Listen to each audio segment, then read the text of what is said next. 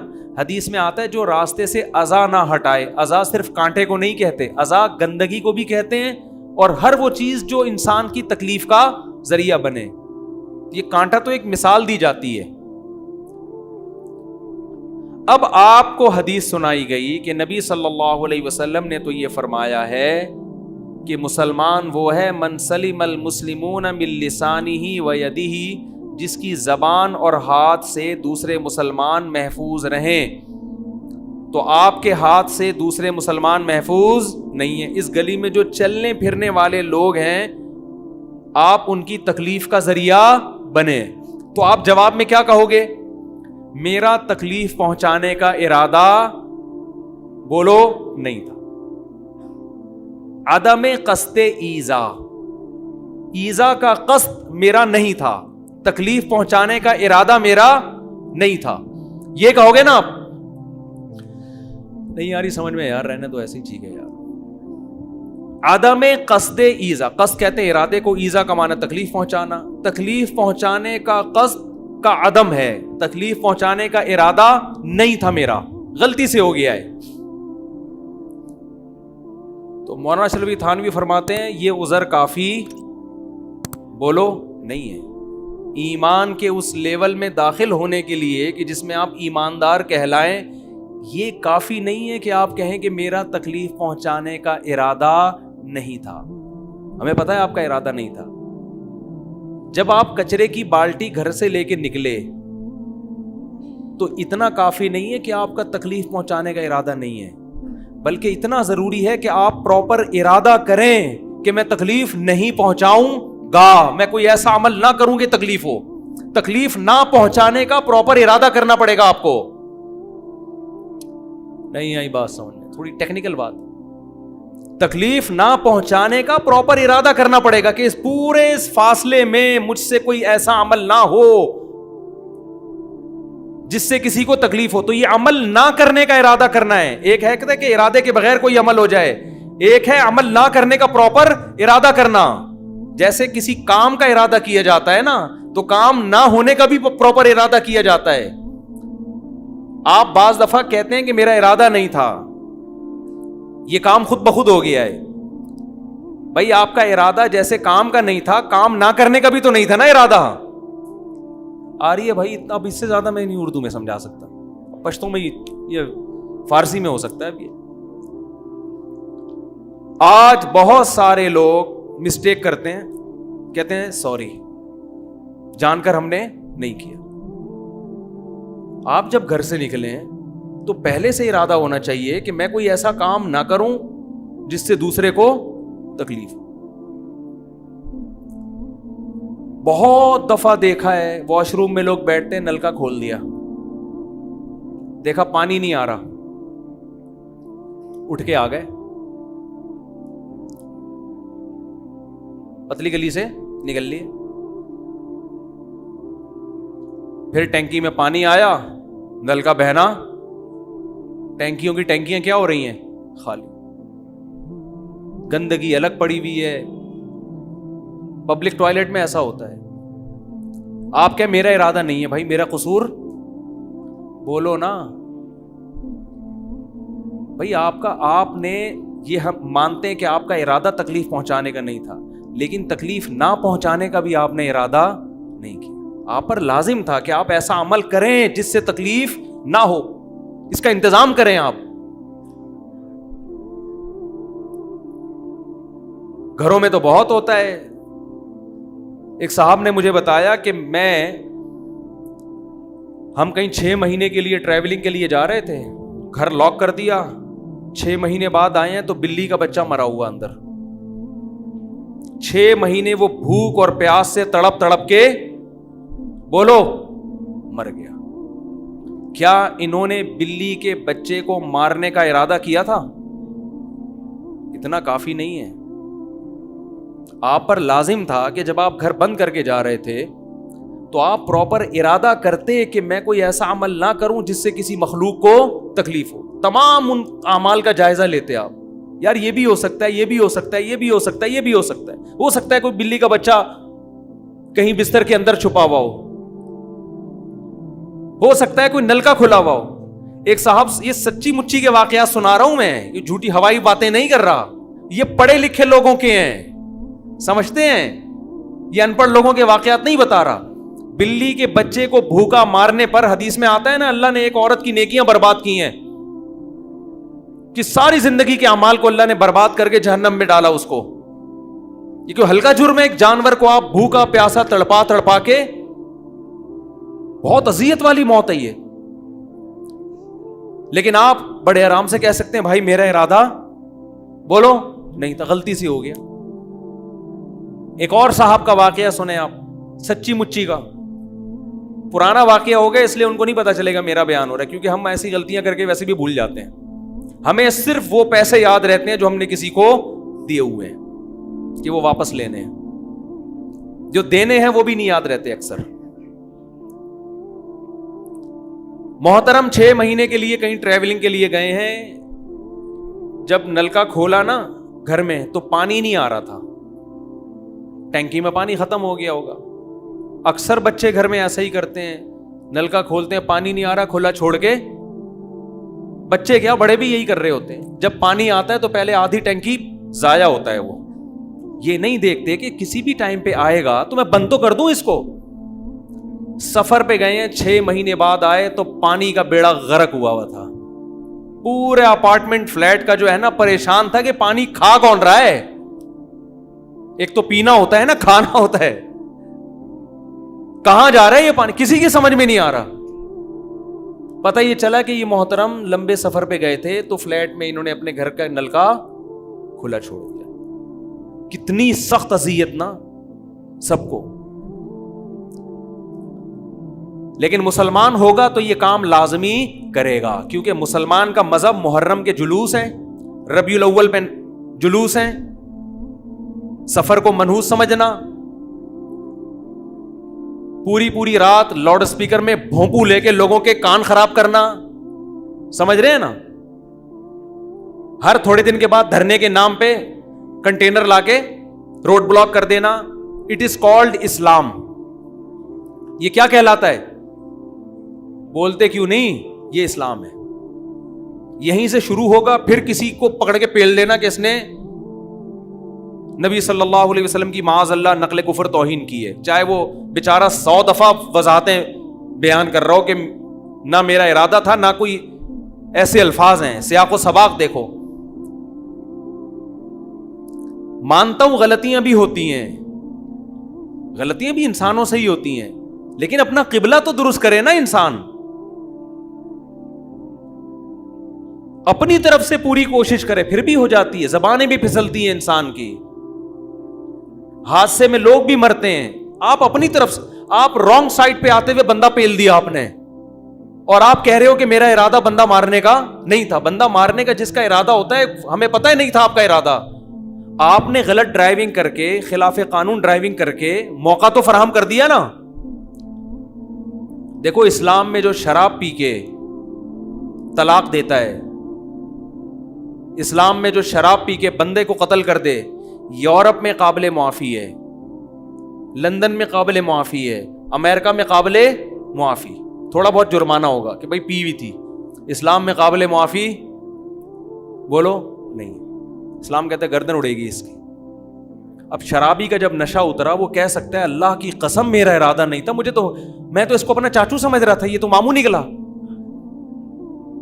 وہ ایک fire brigade کے عملے میں نا 1-2 شرابی بھی تھے, وہ سب سے زیادہ بندے انہوں نے بچائے آگ میں جلنے سے.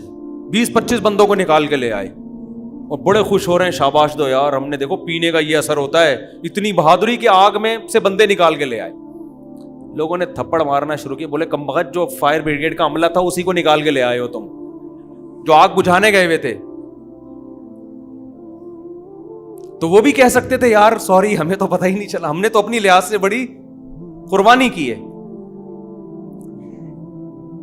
تو اسلام یہ کہتا ہے کہ شراب پی کے آپ کا میٹر شارٹ ہو گیا, ٹھیک ہے, آپ نے مارنا وسیم کو کوئی نہ مار دے خام میں, آپ نے مارنا قطب الدین کو تھا, مار سبکتگین کو دیا آپ نے غلطی سے, لیکن آپ سے قصاص لیا جائے. وجہ اس کی ہے کہ آپ نے پی کیوں, سمجھ رہے ہو نا, آپ کو پتا نہیں تھا, پینے کے بعد ہوش نہیں رہتا, طلاقیں بھی ہوتی ہیں اور بندے بھی مرتے ہیں.